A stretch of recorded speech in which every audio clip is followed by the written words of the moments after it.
Assalamualaikum warahmatullahi wabarakatuh.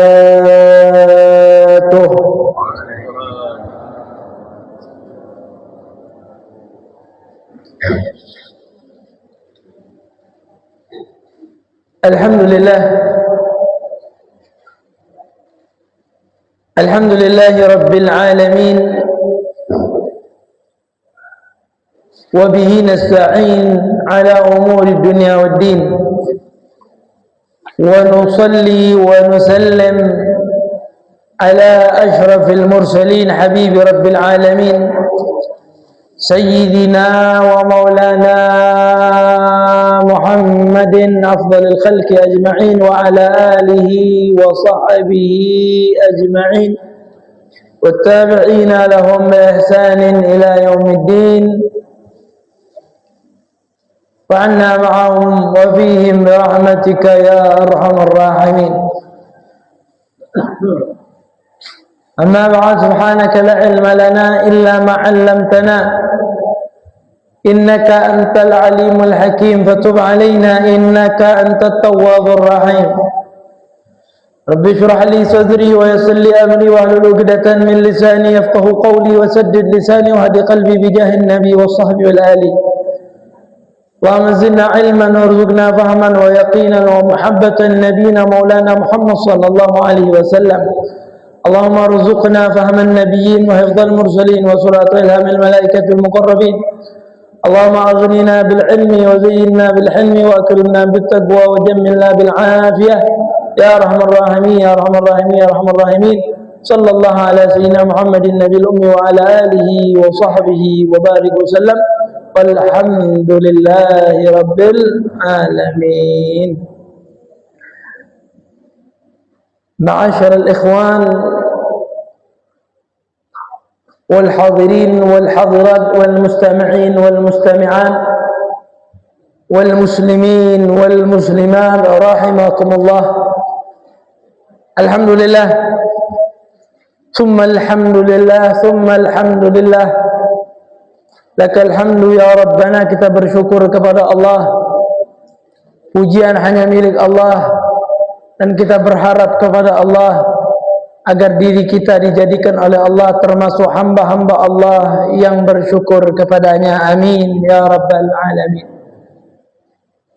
Salawat beriringkan salam senantiasa kita haturkan keharibaan yang mulia Nabi kita Muhammadin sallallahu alaihi wasallam serta keluarga, sahabat dan pengikut Nabi Muhammad sallallahu alaihi wasallam yang mengikuti daripada sunnah-sunnahnya Nabi Muhammad sallallahu alaihi wasallam hingga yaumil qiyamah. Mudah-mudahan kita semua ini dijadikan oleh Allah sebagai umat Nabi Muhammad sallallahu alaihi wasallam yang mengikuti daripada jalannya Nabi besar Muhammad sallallahu alaihi wasallam. Amin ya rabbal alamin. Dan di hari kiamat kelak kita tidak diharamkan oleh Allah untuk mendapatkan syafaat daripada Nabi besar Muhammad sallallahu alaihi wasallam. Amin ya rabbal alamin. Ma'asyiral ikhwan wal hadirin wal mustami'in wal hadirat wal mustami'at yang dimuliakan dan dirahmati oleh Allah. Lanjutkan daripada kajian kita daripada kitab hadis nabawiyah, daripada hadis Nabi besar Muhammad sallallahu alaihi wa ala alihi wa sahbihi wa barik wasallam. Masih di dalam nasihatnya baginda Nabi besar Muhammad sallallahu alaihi wasallam kepada sepupu beliau, yaitu Sayyidina Abdullah ibn Abbas radhiyallahu ta'ala wa ardah. Kemarin kita sudah sebutkan salah satu nasihat Rasulullah sallallahu alaihi wasallam yang mana baginda Rasulullah sallallahu alaihi wasallam mengatakan kepada sepupunya sekaligus daripada sahabat beliau, ihfazillahi yahfazka, jagalah Allah, niscaya Allah akan menjagamu. Kita berharap kita menjadi kekasihnya Allah, menjadi Habibullah, kekasihnya Allah subhanahu wa ta'ala. Kalau kita sudah menjadi kekasihnya Allah, maka otomatis Allah akan menjaga segala sesuatu yang ada pada diri kita. Hadirin yang dimuliakan dan dirahmati oleh Allah subhanahu wa ta'ala, salah satu daripada penjagaan Allah subhanahu wa ta'ala yang disebutkan oleh para ulama, qala ba'duhum, sebagian para ulama mengatakan, ra'aitu ra'iyan yusalli wa dhi'bu yahfadhu ghanamahu. Saya melihat ada pengembala kambing lagi sholat dan serigala menjaga daripada kambing-kambingnya. Serigala itu makanannya adalah hewan-hewan ternak. Salah satu makanan daripada serigala adalah kambing. Para ulama mengatakan, ra'aitu ra'iyan, saya melihat saya melihat pengembala kambing sholat dan serigala yang menjaga daripada kambingnya tersebut. Masya Allah. Falamma faragha min salati, setelah selesai daripada sholatnya, qultu lahu, saya katakan sama pengembala kambing tadi, mata setelah dhi'ib ma'al ghanam, sejak kapan serigala dengan kambing itu akor? Masya Allah. Faqala, maka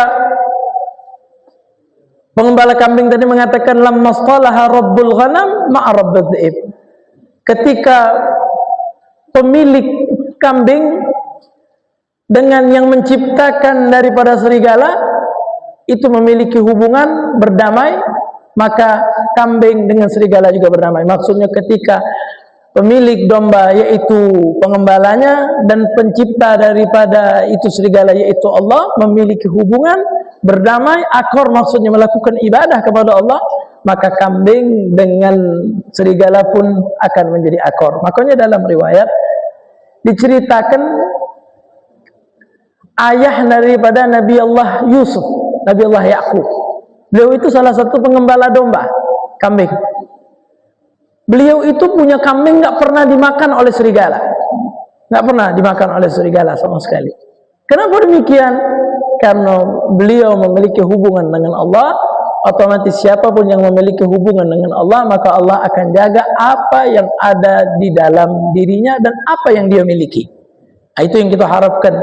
Kalau kita menjadi kekasihnya Allah, otomatis seorang kekasih pasti menjaga daripada apa yang dimiliki oleh kekasihnya. Ikhwanil kiram yang dimuliakan dan dirahmati oleh Allah subhanahu wa ta'ala, ini ada satu kisah lagi ini tentang permasalahan jagalah Allah, niscaya Allah akan menjagamu. Akan kita lanjutkan daripada kajian kita, yaitu ada seorang wanita yang salihah, yaitu Sayyidatuna Rabi'atul Adawiyah. Beliau wanita salihah. Beliau ini salah satu wanita yang salatnya 1000 rakaat pada malam hari. Ini Sayyidatuna Rabi'atul Adawiyah. Masya Allah, ini mudah-mudahan ibu-ibu juga di sini menjadi Rabi'atul Adawiyah. Amin. Masya Allah. Ini Sayyidatuna Rabi'atul Adawiyah. Ketika ditanya, kok engkau salatnya banyak sekali? Maka dijawab oleh beliau, supaya nanti kita punya Nabi Muhammad SAW membanggakan di hadapan para nabi yang lain. Kira-kira umat kalian yang perempuan ada nggak yang salatnya sebanyak ini seperti umatku? Masya Allah. Ini Sayyidatuna Rabi'atul Adawiyah. Beliau memiliki hubungan dekat dengan Allah. Ini Sayyidatuna Rabi'atul Adawiyah. Ini suatu hari ada satu cerita anna lesan, ada maling. Dakhala hujrata Rabi'atul Adawiyah. Masuk ke rumahnya daripada Rabi'atul Adawiyah. Wahya naimah. Sayyidatuna Rabi'atul Adawiyah saat itu sedang tertidur. Fahamalat thiyab, diambillah daripada pakaian-pakaian yang bisa diambil di rumah tersebut. Wa qalabal bab falam yajidhu, nyari pintu tidak ketemu pintunya di mana. Wa wada'aha, ketika barang yang dipalingnya ditaruh, fawajadahu, dia nemu pintu. Fahamalah fakhafiya alaih, ketika dibawa lagi barang malingannya, sudah dibuntelnya, ketika ngawak buntelannya, hilang pintunya. Buntelannya ditaruh, ada lagi pintunya. Masya Allah. Ya, fa'ada dzalika miraran katsira, diulangnya berapa kali, ditaruh ada, ya, diletakkan, ya, diletakkan ada, dibawa tidak ada. Masya Allah. Fahatafa bihi hatif, tiba-tiba ada suara tanpa wujud mengatakan, in kana al-muhib na'iman, kalau yang dicintai lagi tidur, fa innal mahbub yaghban, ya kekasihnya enggak tidur, yang dicintai tidur, kekasihnya enggak tidur, maksudnya Allah. Ya, maka di dalam ucapan tersebut mungkin malaikatnya Allah atas perintah Allah mengatakan ba'isyab wa khruj minal bab, ya, letakkan daripada pakaian, ya, buntelan tadi dan keluar daripada pintu. Fa inna nahfadhaha wa la nada'ha, karena kami, kata Allah Subhanahu wa taala melalui ucapan daripada para malaikat, yang menjaga daripada kekasih, wala nada'ha, dan kami tidak mungkin, ya, menyia-nyiakan, mentelantarkan daripada kekasih kami. Wa in kana na'ima, walaupun sedang tertidur pasti dijaga oleh Allah Subhanahu wa taala. Fa wada'aha summa kharaja wa tab, akhirnya dia letakkan, dia keluar dan dia taubat kepada Allah Subhanahu wa taala. Contohnya Nabi Muhammad sallallahu alaihi wasallam, ya, dengan Sayyidina Abu Bakar, ya, ketika Allah Subhanahu wa taala sebutkan idh yaqulu li sahibihi la tahzan innallaha ma'ana, ketika ada teman ngomong sama temannya, ketika ada seseorang berkata kepada temannya, jangan sedih, sesungguhnya Allah Subhanahu wa taala bersama kita. Siapa itu? Yaitu Nabi Muhammad. Ngomong ke siapa? Sahabatnya Sayyidina Abu Bakar As-Siddiq radhiyallahu anhu. Ya, karena saat itu Sayyidina Abu Bakar As-Siddiq ketakutan, musuh mengepung dan kaki-kaki musuh terlihat dari dalam gua. Mungkin saja musuh masuk ke dalam gua tersebut. Dan banyak kejadian-kejadian yang membuat rasa takut yang timbul di dalam hatinya daripada Sayyidina Abu Bakar As-Siddiq. Contohnya begini, Sayyidina Abu Bakar As-Siddiq melihat ada ular yang mendekat. Ular nggak mungkin menyakiti Nabi Muhammad. Ada ular pengen mendekat, diusir oleh Sayyidina Abu Bakar As-Siddiq. Diusir. Ular tadi marah, nak marah Nabi Muhammad, diusir oleh Sayyidina Abu Bakar As-Siddiq. Dicetuknya Sayyidina Abu Bakar As-Siddiq. Dipatoknya, babisa ular tersebut. Ya, akhirnya Nabi Muhammad sallallahu alaihi wasallam melihat daripada ular tersebut mematuk daripada kaki Sayyidina Abu Bakar As-Siddiq, yang niatnya ular enggak membahayakan Nabi Muhammad. Setiap hewan, setiap binatang, setiap makhluk ingin mendekat dengan Nabi Muhammad sallallahu alaihi wasallam. Masya Allah, akhirnya Nabi Muhammad, salah satu mukjizat yang ditunjukkan langsung kepada Sayyidina Abu Bakar As-Siddiq, diusapnya bekas patukan ular, dan saat itu juga, ketika itu juga sembuh daripada, ya, kaki yang dipatuk ular oleh di dalam tubuhnya Sayyidina Abu Bakar As-Siddiq radhiyallahu anhu. Masya Allah. Ikhwanil kiram yang dimuliakan oleh Allah, intinya secara jumlah, kita menjaga Allah adalah kita bertakwa kepada Allah, dan kita menjaga agama kita, dan jangan sampai keledor akan iman kita. Kalau bisa iman kita terus meningkat, jangan terus drastis turun ke bawah. Ikhwanil kiram yang dimuliakan dan dirahmati oleh Allah Subhanahu wa taala. Selanjutnya, Nabi Muhammad sallallahu alaihi wasallam memiliki pesan kepada sepupunya, sahabatnya Sayyidina Abdullah ibn Abbas. Ihfazillaha tajidhu tujahaka. Jagalah Allah, niscaya kamu akan menemui Allah di hadapanmu. Jagalah Allah, niscaya kamu akan menemui Allah di hadapanmu. Ikhwanil kiram yang dimuliakan dan dirahmati oleh Allah, para ulama mengatakan ini sebagai penguat daripada kalimat sebelumnya. Kalimat sebelumnya mengatakan, ya, ihfazillah yahfazka, jagalah Allah, niscaya Allah akan menjagamu. Dan dikuatkan dengan kalimat yang kedua, jagalah Allah, niscaya kamu akan menemui Allah di hadapanmu. Kenapa disebutkan al-amam, hadapan, depan? Bizikir min bainil jihati sid. Kenapa enggak sebut samping, kiri, belakang, tetapi di hadapanmu? Isyaran bi syarafil maqsad. Karena memiliki tujuan, ya, dengan tempat yang paling mulia, yaitu yang dituju adalah daerah depan. Wa bi annal insan musafirun ilal akhirah, karena manusia ini musafir, berkelana menuju akhirat. Wal musafir innama yatrubu amamah, orang yang lagi bermusafir, berpergian, yang dituju oleh dia kira-kira jalur depan, samping atau belakang. Kita kalau lagi berjalan, jalan nyamping, jalan samping kanan, samping kiri, jalan mundur atau jalan ke depan. Ada mobil nih, iya, berjalannya mundur, pasti di videoi, di viral, kok hebat dia baca nyetir mundur. Tetapi kita ketika berjalan menuju arah depan. Maksudnya bagaimana? Jagalah Allah, niscaya kamu akan menemui Allah di depanmu. Akhwanil kiram yang dimuliakan oleh Allah, maksudnya bagaimana kita menemui Allah di hadapan kita, di depan kita? Tajidhu mura'yan laka, kita akan menemui Allah selalu memperhatikan kita. Haitsuma kunta, dimanapun kalian berada, Allah akan memperhatikan kita. Wa ghasatta min amri dunya wal akhirah, dan apapun yang kalian tuju daripada urusan dunia dan akhirat, pasti Allah memperhatikan dan kita di dalam bantuan Allah. Ya, fayanqulaka minal halakat, kalian akan diselamatkan daripada kecelakaan. Ya, wa yas'uduka bi asnafil barakat, dan akan mendapatkan kemuliaan daripada bermacam-macam keberkahan. Maksudnya apa? Allah permudah segala urusannya. Ini balik-balik lagi kita bertakwa dan Allah akan permudah segala urusan kita.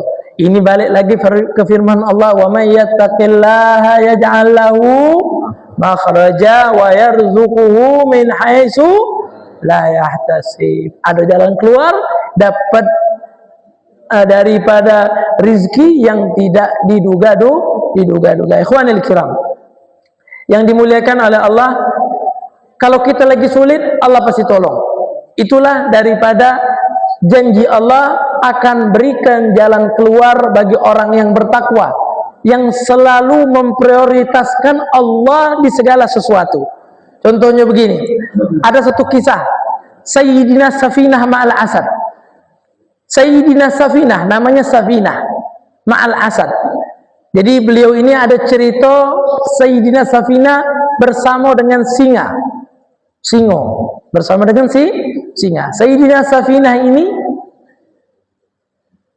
adalah maula Rasulullah, adalah hambanya baginda Rasulullah, atau budaklah daripada baginda Rasulullah, atau yang membantu baginda Rasulullah di dalam urusan baginda Rasulullah sallallahu alaihi wasallam. Ruya, diriwayatkan, ini kisah ma'ruf. Bahkan di dalam Burda Al-Madih disebutkan oleh Al-Imam Al-Busiri, ini perkara, wa man takun bi Rasulillahi nusratuhu in talqahul usdu fi ajamiha tajimi. Ini kisah daripada Sayyidina Safinah. Beliau ini maula Rasulullah, hambanya baginda Rasulullah, yang membantu baginda Rasulullah sallallahu alaihi wasallam. Arsala Safinah maulahu fi amr, baginda Rasulullah mengutus Sayyidina Safinah di dalam satu perkara. Fanazala fi Safinah, dan Safinah ini naik Safinah. Jadi Safinah itu artinya bahtera, kapal. Ya, jadi Safinah naik Safinah. Safinah naik kapal, bahtera yang besar. Ya, bahtera yang besar. Fankasarat, tiba-tiba kapal tersebut pecah. Pecah kapal tersebut, mungkin karena ombak, karena kapal dahulu kan mungkin kebanyakan semuanya daripada kayu. Fankasarat, kapal tersebut pecah. Fakharaja ilal bir, dan Allah selamatkan ini Safinah, Sayyidina Safinah, ya, terdampar di daratan. Faja'ahu Asad, pas di daratan tiba-tiba datang daripada seekor singa. Oh, kata singa dapat mangsa ini, kata singanya. Ya, faqala, pas singa tadi pengen mendekat dan menerkamnya, ini orang langsung mengatakan, ana maula Rasulillah sallallahu alaihi wasallam. Saya ini hambanya baginda Rasulullah. Ya, saya ini adalah ya pembantunya baginda Rasulullah sallallahu alaihi wasallam. Wa ma'i kitabah wa ana ta'ih. Dan saya punya bukti. Dia ngomong sama singa, saya punya bukti, saya punya surat yang diutus oleh baginda Rasulullah, dan saya ini ta'eh, ya, saya ini sedang tersesat, kata Sayyidina Safinah ngomong sama singa. Kira-kira singa diajak ngomong ngerti dah? Tidak ngerti. Tetapi dengan kegigihannya dan kebenarannya bahwasanya dia ini adalah ya pembantunya baginda Rasulullah, singa tadi tiba-tiba tidak jadi mendekat dan menerkamnya, tidak jadi itu singa. Malah hanabu faja'al al-asad yamshi, dan singa tadi ya berjalan hatta dallahu ala tariq, sehingga singa tadi menunjukkan jalan untuk ini pembantunya baginda Rasulullah. Ditunjukkan. Ini kisah yang menarik ini.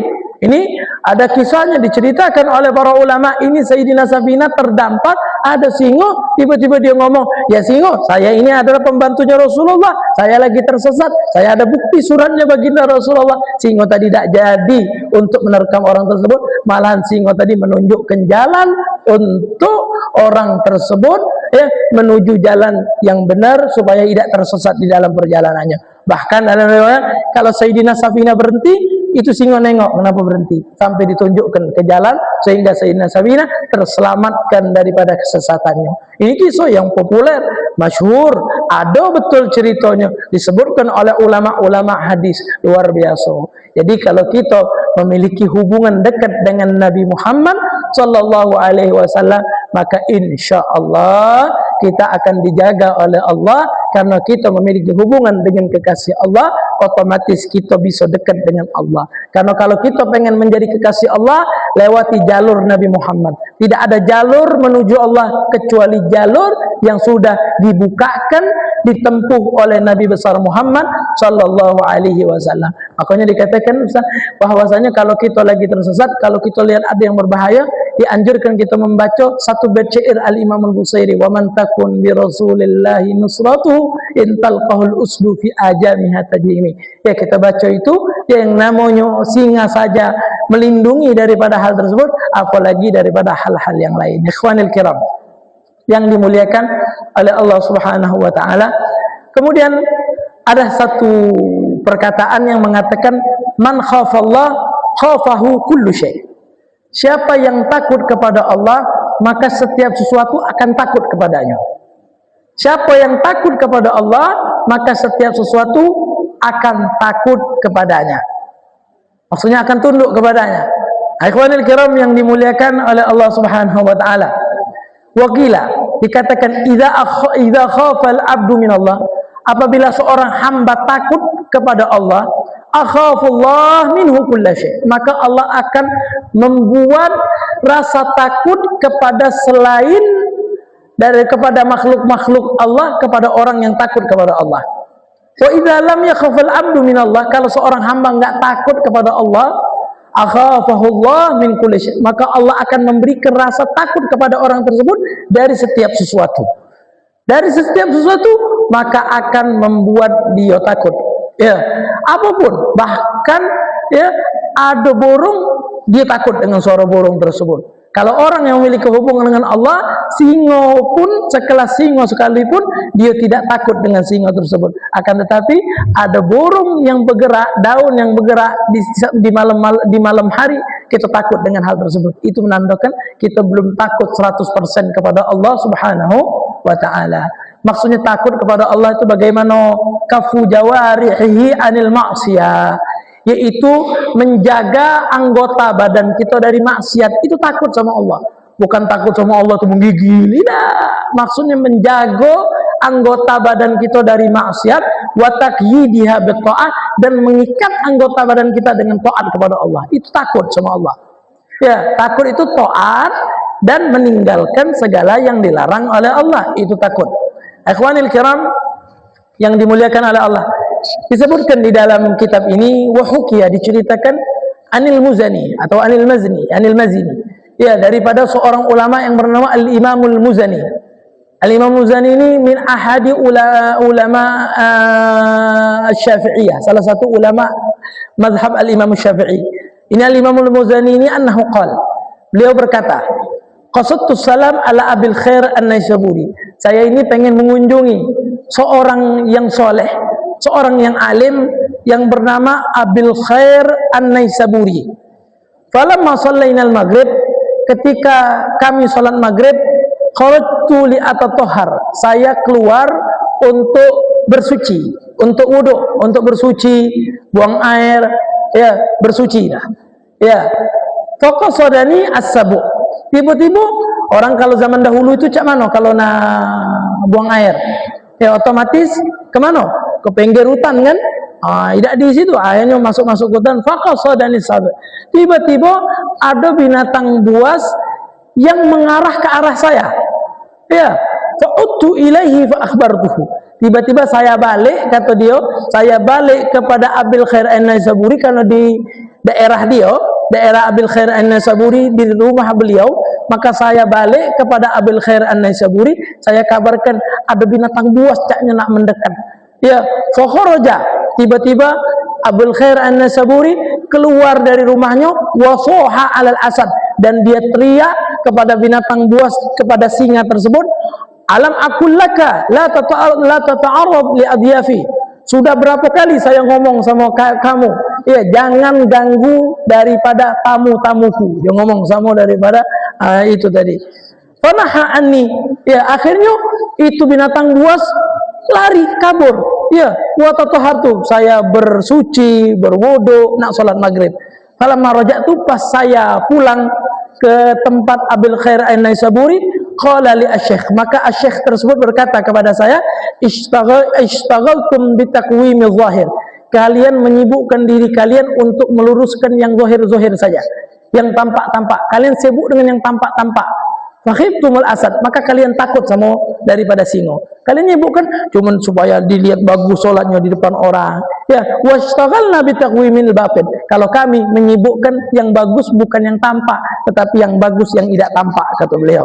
Ya, fakhafanal asad, maka singa takut sama kami. Kalau kalian nyibuk yang tampak-tampak, yang zahir-zahir, biar dikatakan orang bagus suaranya, bagus bacaannya, maka kalian takut sama singa. Kalau kami enggak menyibukkan demikian, kami lebih menyibukkan yang tersembunyi, yang batin, hati kami benari, urusan kami sama Allah kami benari, maka singa pun takut kepada kami. Maksudnya begini, istiwa usir wal alaniyah, sama di masa, di saat kita sendiri dengan di hadapan orang. Kita ini kalau di hadapan orang bagus, tapi kalau sendiri tidak bagus. Nah, kalau kita masih macam ini, berarti kita belum memiliki rasa takut sama Allah. Di hadapan orang, oh, manusia yang paling hebat. Tetapi kalau di belakang orang, Masya Allah, tabarakallah. Makanya kita ini bersyukur sama Allah. Ya, kita sudah ditutupi keburukan kita oleh Allah. Seandainya keburukan kita saat ini dibukakan oleh Allah, mungkin kita malu untuk hadir di masjid ini. Maka inilah khususiat umat Nabi Muhammad. Kalau zaman Bani Israel, kalau ada salah satu Bani Israel melakukan maksiat, maka pagi hari terpampang tulisan di pintu rumahnya, Fulan bin Fulan melakukan maksiat ini semalam. Kita kalau bangun tidur buka pintu ada ini, tidak mungkin. Nah, Masya Allah, ini adalah khususiat umat Nabi Muhammad yang disebutkan oleh ulama, bahkan disebut oleh Syekh Muhammad Maliki di dalam kitabnya Khosais al-Ummatil Muhammadiyah, kekhususiatan umat Nabi besar Muhammad sallallahu alaihi wa ala alihi wa sahbihi wa barik wasallam. Ikhwanil kiram yang dimuliakan dan dirahmati oleh Allah Subhanahu wa taala. Selanjutnya, ini permasalahan kita menjaga Allah. Kemudian kalimat yang ketiga yang diucapkan oleh Nabi Muhammad kepada Sayyidina Abdullah bin Abbas, wa iza sa'alta fas'alillah. Kalau kalian meminta, maka mintalah kepada Allah. Ai aradta antas ala syai'an, kalian menginginkan untuk meminta sesuatu, mintalah kepada Allah. Ayyu'tiyaka iya min fadli, agar Allah memberikan daripada permintaanmu, daripada karunia Allah. Fa innahul ghani, karena Allah itu maha kaya, al malik, raja, li jami'il asya, untuk segala sesuatu. La mu'ti wa la mani' siwa, enggak ada yang memberi dan tiada yang melarang selain Allah. Ini kita baca nih habis salat. Allahumma la mani'a lima a'taita wa la mu'tiya lima mana'ta. Ini resapi ini kalau lagi baca ini. Allahumma la mani'a lima a'taita. Ya Allah, enggak ada yang bisa mencegah daripada sesuatu yang sudah engkau akan berikan. Jadi kalau Allah nak nunjuk kekayaan kepada seseorang, maka tidak ada yang bisa mencegah daripada pemberian Allah. Tetapi wala mu'tiya liman mana'ta, kalau Allah sudah berkehendak tidak, maka tidak ada yang bisa memberikan daripada pemberian tersebut. Luar biasa ikhwanil kiram yang dimuliakan oleh Allah Subhanahu wa taala. Ini maksudnya Nabi kalau mintalah sama Allah, jangan berharap dengan makhluk. Ya, siapa yang memiliki harapan dengan makhluk, maka khasira wa nadim, maka dia akan rugi dan menyesal. Jadi berharaplah kepada Allah Subhanahu wa ta'ala. Mungkin kita baca surah Al-Ikhlas, Allahus Somad, Allah lah yang tepat bergantung di segala sesuatu. Iman kita gantungkan kepada Allah, permintaan kita harapkan kepada Allah Subhanahu wa ta'ala. Ikhwanil kiram yang dimuliakan oleh Allah Subhanahu wa ta'ala, wa qad ja'a fil hadis, telah datang di satu hadis, liyas'ala ahadukum, kata Nabi Muhammad, ya, agar salah seorang di antara kalian terus minta sama Allah kepada Tuhannya, rabbahu hajatahu, akan hajat-hajatnya, kullaha, setiap hajatnya, setiap perkara yang diinginkannya minta sama Allah, hatta syi'izni'lah, walaupun daripada ya sendalnya idang kotoah, kalau sendalnya putus. Bahkan kata baginda Rasulullah, kalau dia pakai sendalnya putus, minta sama Allah Subhanahu wa taala sendal yang baru. Ya minta benar itu sendal, minta sama Allah, ya Allah sendalku putus, ya Allah ada ganti tidak yang baik ya Allah. Ya bukan ganti yang baiknya di sendal yang lain di sampingnya, bukan. Ya tinggalkan yang buruk-buruk kan, ambil yang baik-baik, bukan demikian. Ikhwanil kiram yang dimuliakan oleh Allah Subhanahu wa taala. Ya, bahkan seorang ulama tidak ada para ulama, mereka kalau tidak ada garam di rumahnya, beliau minta dulu sama Allah, ya Allah, minta garam ya Allah, bau ngancam, supaya dapat pahala daripada doanya tersebut. Makanya para ulama itu kenapa Allah tinggikan derajatnya di antara orang-orang yang tidak memiliki ilmu. Bukan ulama, Allah angkat derajatnya. Kenapa demikian? Karena para ulama beribadah berlandaskan dengan ilmu, dan segala sesuatu dijadikan ibadah oleh para ulama tersebut. Contoh, kita sekarang nih duduk di masjid Nurul Islam seperti ini. Sekarang kita bisa mendapatkan daripada beberapa pahala. Salah satunya pahala hadir di majelis ilmu. Ini pahala yang sudah pasti. Ya, pahala yang hadir di majelis ilmu, Allah akan berikan pahala yang begitu banyaknya. Ya, kalau fadilah majelis taklim itu sangat banyak. Yang pertama. Yang kedua, keutamaan duduknya kita di masjid dengan niat i'tikaf. Ini kalau didasari dengan niat. Kalau duduk di masjid tidak niat i'tikaf, tidak dapat pahala. Tetapi kalau duduk di masjid dengan niat i'tikaf, maka Allah Subhanahu wa taala akan berikan pahala. Paling tidak pahala sunnah. Kalau pengen double pahalanya, berarti nazarkan i'tikaf ketika duduk di masjid. Ya, kan ada pintu tuh, masuk parkir motor, pas parkir motor ngomong, saya nazar nak i'tikaf di masjid itu selama saya duduk di masjid itu. Ya, di luar dilafadzkan, tiba-tiba ya dia masuk, habis masuk dia ngomong, saya niat i'tikaf yang sudah saya nazarkan di depan tadi, pahalanya jadi pahala wajib.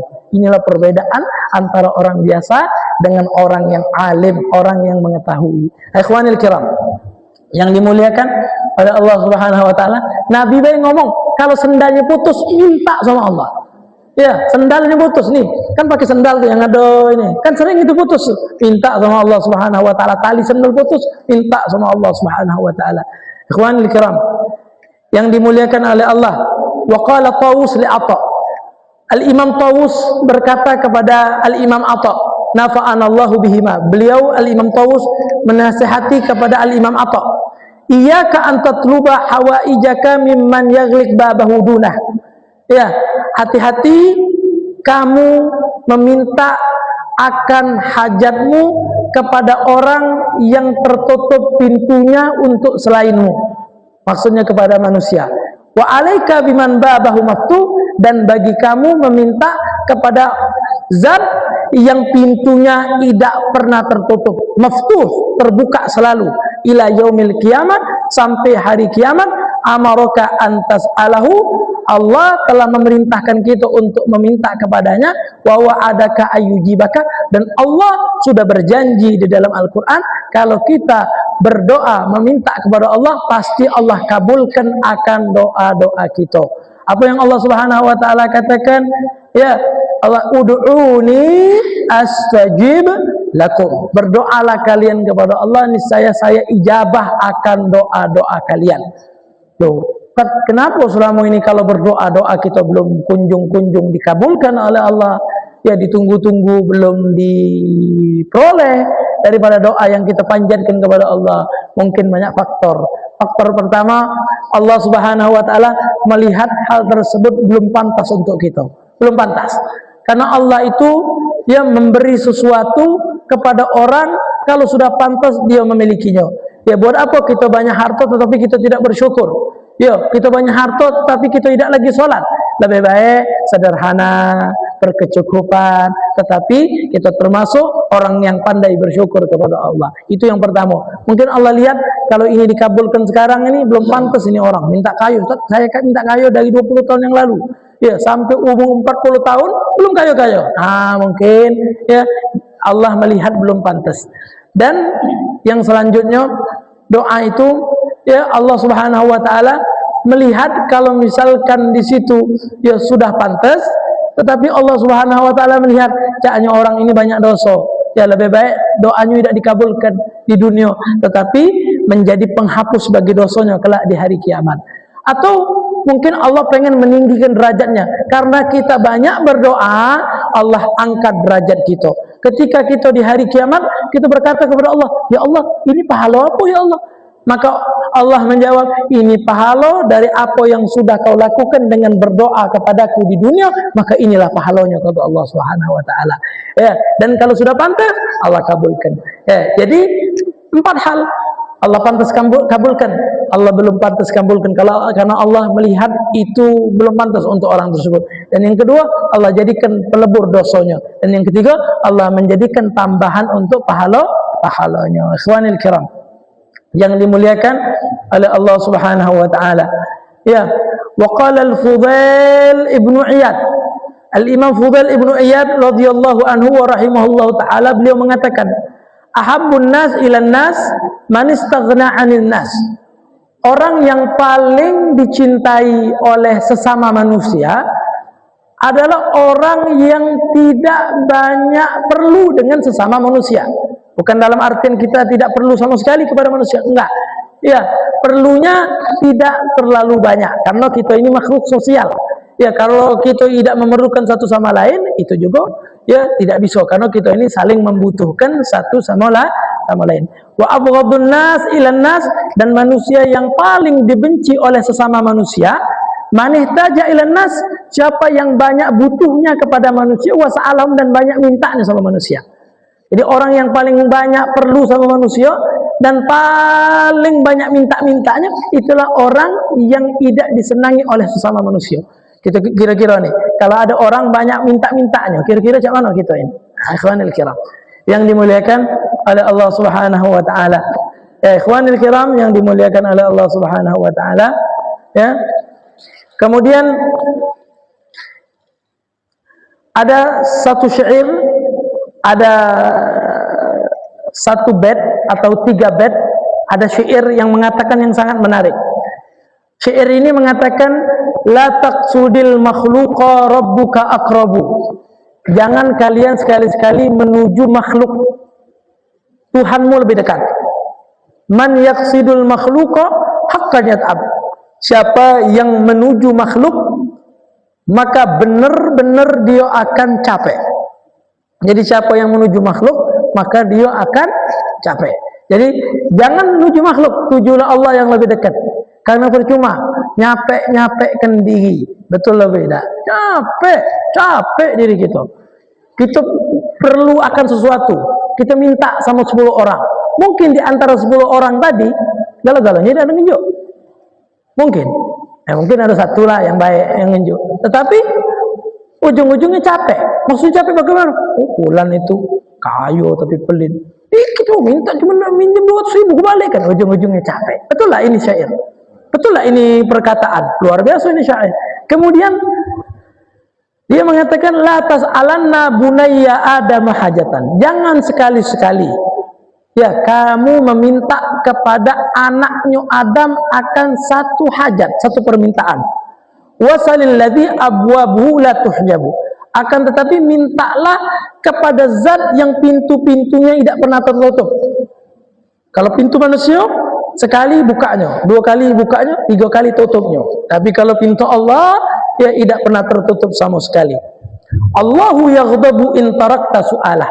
Allah bakalan marah kalau kita enggak pernah minta sama Allah. Jadi kalau kita tidak pernah doa sama Allah, Allah marah sama kita. Kita tidak pernah minta sama Allah, Allah marah sama kita. Wa bunayya Adam, akan tetapi anaknya Adam manusia, hina yus'al yaghdab. Kebalikan, kalau dipinta marah. Nah, kalau Allah tidak dipinta marah, tapi kalau manusia dipinta marah, sekali injoknya, dua kali injoknya, ketiga, biasanya kau ini begawi makanya. Nah, itulah kalau anak Adam. Kalau manusia. Jadi berharaplah kepada Allah Subhanahu wa ta'ala. Ikhwanil kiram yang dimuliakan oleh Allah Subhanahu wa ta'ala. Karena ini masih di dalam pembahasan permintaan, ya, maka kita akan membahas perkara minta-minta. Apa hukum kita meminta? Aqsamu su'al wa syurutu. Pembagian minta-minta dan syarat daripada minta-minta. Ya. Pertama, ikhwanil kiram yang dimuliakan oleh Allah, wa alam anna su'al qisman. Ketahuilah, permintaan itu ada dua. Permintaan itu ada dua. Yang pertama, ahaduhuma malam tajril ada bijaryani ala aidil khalaq. Permintaan yang tidak mungkin melalui perantara makhluk. Permintaan yang tidak mungkin melalui perantara makhluk. Kal huda, seperti hidayat, petunjuk, taufik, kekuatan untuk beribadah. Kemudian wal fahmu fil ulum, faham di dalam ilmu, ngerti, kalau belajar ngerti. Wa shifaa'ul marid, sembuh dari sakit. Wa husulil afiyah, dapat afiat daripada bala dunia, ya, dan akhirat. Wal afu, maaf. Wa ridha, ridhonya Allah. Wa dukhulil jannah, masuk surga. Fala yajuzu ayyus'ala illa minallah, enggak boleh minta kecuali dari Allah. Jadi hidayah nggak boleh minta dari siapapun. Dari Ustaz, tolong tak tunjuk hidayah. Tak baca. Allah yang memberikan hidayah. Bahkan Nabi Muhammad, Allah katakan di dalam Al-Quran, innaka la tahdi man ahbabta. Sesungguhnya engkau tidak bisa memberikan hidayah kepada orang yang engkau cinta. Oh, kalau hidayah ni ada kajian di masjid, nak ngajak ini. Tak baca. Innaka la tahdi man ahbabta. Engkau enggak bisa memberikan hidayah kepada orang yang engkau cintai. Walakinnallaha yahdi man yasha, akan tetapi Allah memberikan hidayah, petunjuk kepada orang yang Allah inginkan. Nabi Nuh pengen tunjuk hidayah untuk anaknya, tidak bisa. Ya. Nabi Lut pengen tunjuk hidayah untuk istrinya, tapi tidak bisa. Nabi Muhammad SAW sekalipun pengen tunjuk hidayah untuk paman, tidak bisa. Karena hidayah di tangan Allah. Manusia hanya mengajak, manusia hanya menyeru, tetapi hidayah di tangan Allah. Kalau hidayah tidak boleh minta kecuali kepada Allah. Makanya Allah Subhanahu wa ta'ala berdoa, ya Allah berikan petunjuk kepada salah satu dua Umar, yaitu yang pertama Umar ibn al-Khattab dan yang kedua Amr bin Hisham. Ya, dua Umar. Kata Rasulullah, berikan petunjuk kepada dua Umar. Satu Umar ibn al-Khattab, satu lagi Amr bin Hisham. Siapa Amr bin Hisham ini? Abu Jahal.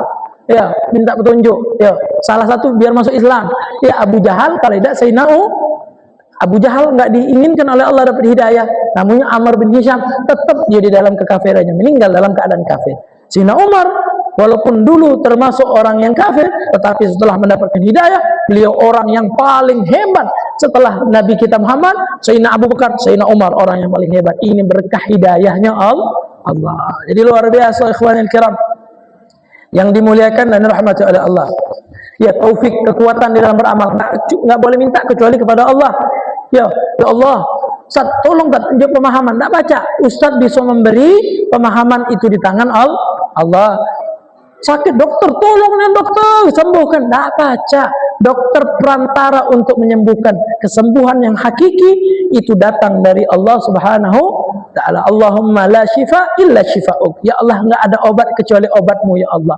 Makanya ada di satu klinik di Palembang ini, dia mengatakan, dokter tadi memiliki prinsip begini, khuz minnana dawa watlub minallahi syifa. Ambil obat dari kami, minta kesembuhan dari Allah. Cuman dokter itu minta obat, kesembuhan dari Allah. Jadi obat ini perantara untuk menyembuhkan. Kadang ada orang minum air dengan bismillah, ya Allah, dengan air ini dengan bismillah sembuhkan obat, sembuh.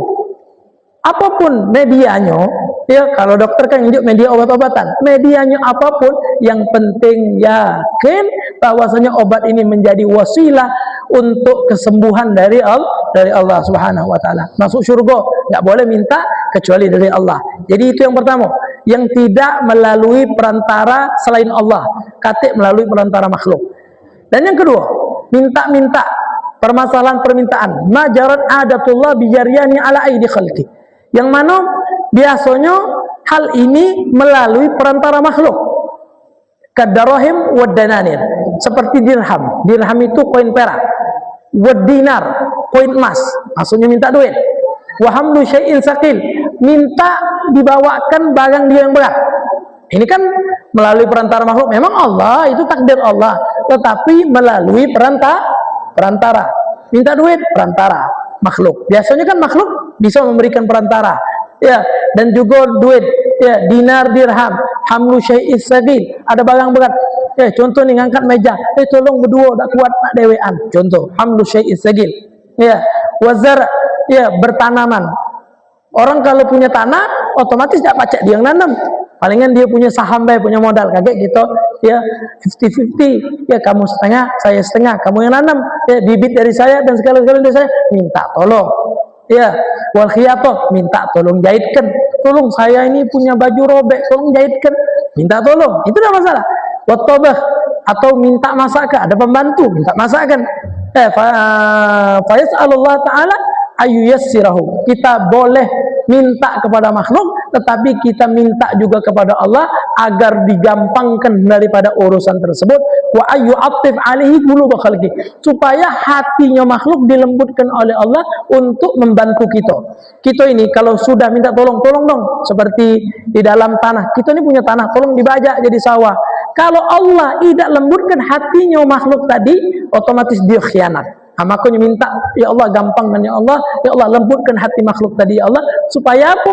Supaya nanti orang yang kita minta tolong tidak khianat, ya, mendapatkan amanat dari Allah Subhanahu wa taala. Ikhwanil kiram yang dimuliakan oleh Allah Subhanahu wa taala.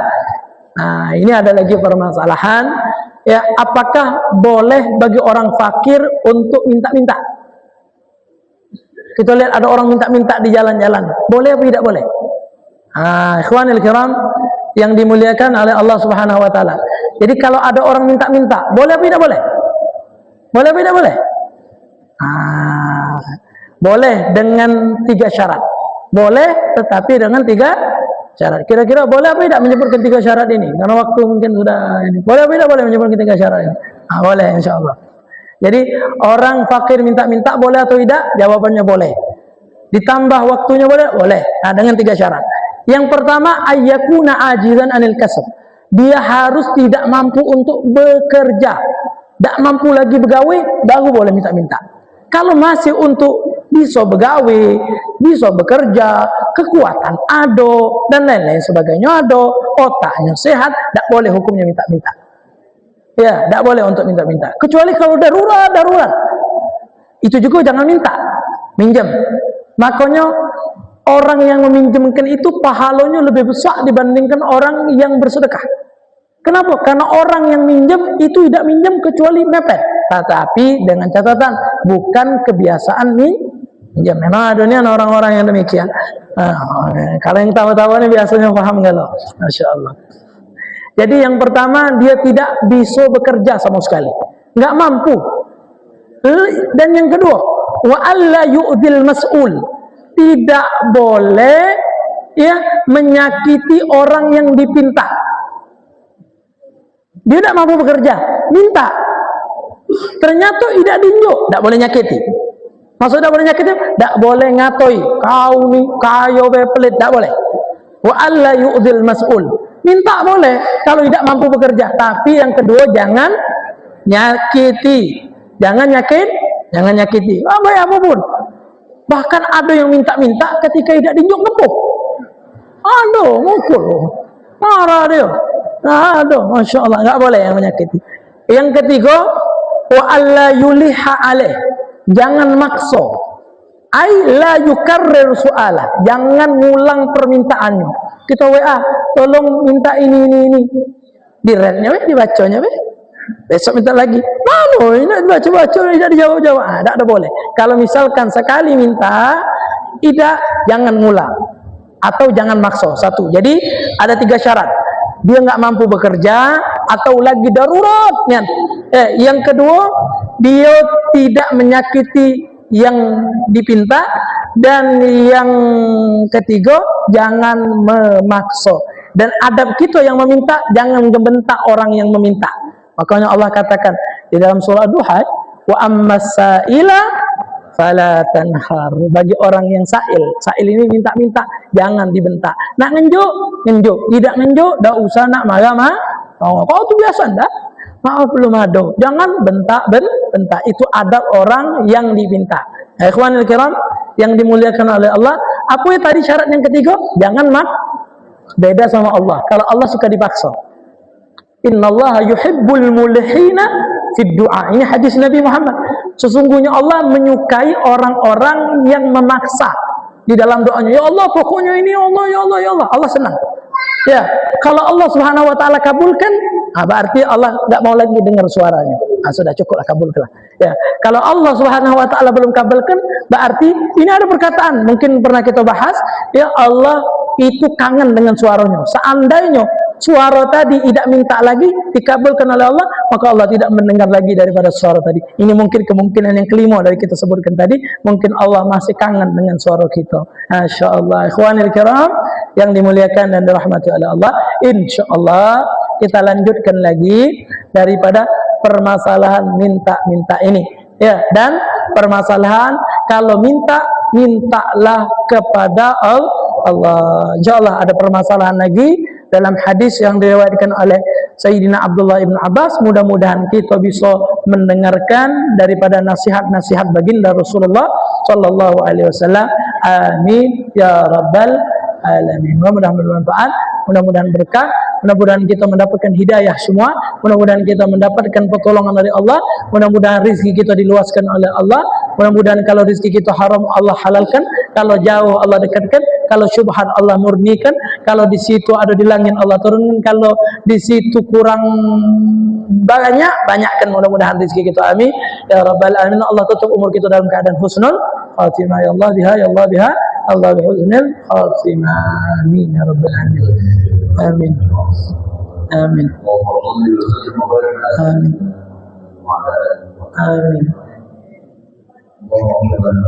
Amin. Amin. Amin.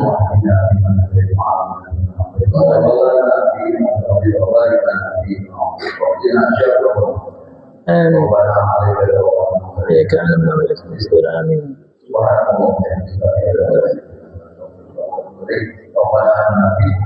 Amin Allah.